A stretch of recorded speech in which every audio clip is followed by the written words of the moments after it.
Alrighty, okay, so I made my simulation.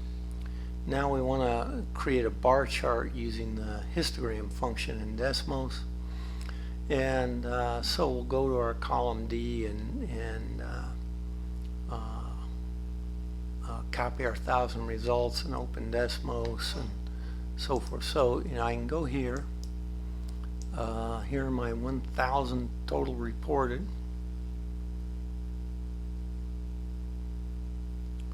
And this is just a very quick and easy way to make a histogram. Well, actually in our case a bar chart, because these are discrete quantities. Okay, so I'll copy that. Copy. Go here. I need to open a Desmos calculator. And all I do then here is paste using Control V. And I have a 1,000 element list. Now I did forget something, and let me go back here and see what we said B equals. Okay, the problem is I put this list in, but I don't have a name for it, so I'll have to come all the way back. It's a lot of numbers to come back to, but you see I do have a 1,000 element list. So it's a lot better if you remember to put the B equals in first. If you actually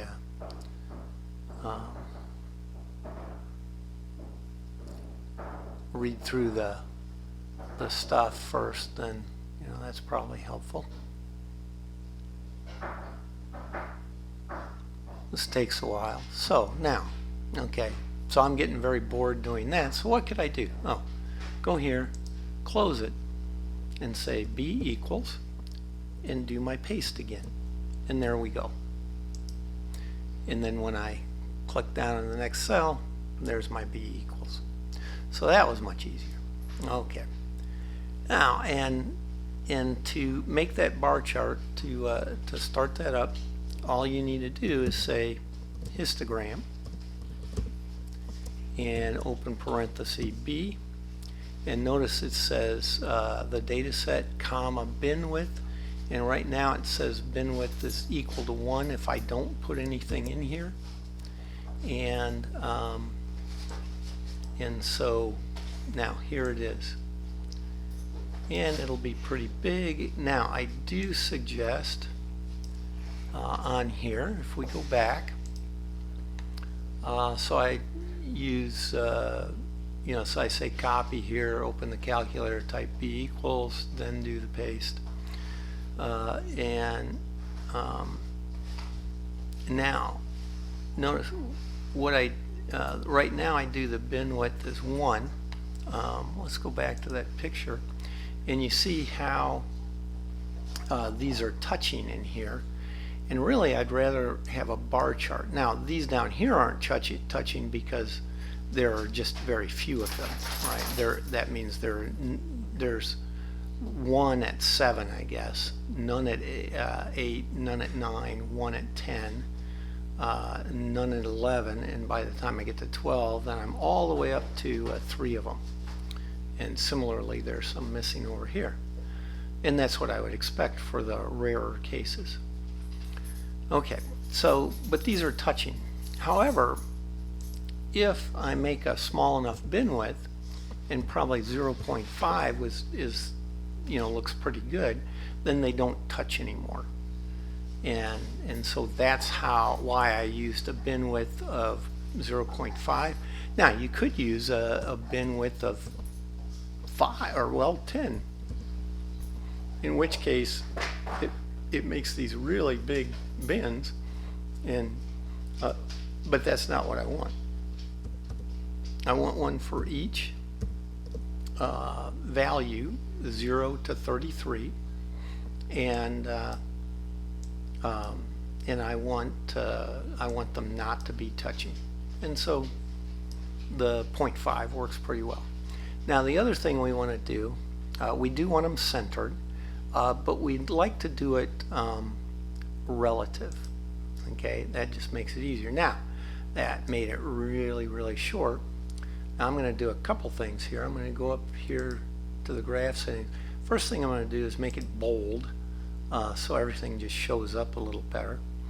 And now on the y-axis, I'll just have to kind of play with it to get it about where I want it. The x-axis is pretty much where I want it, but the y-axis, notice how short these are. You know, that's a 2 right here because that's a 10.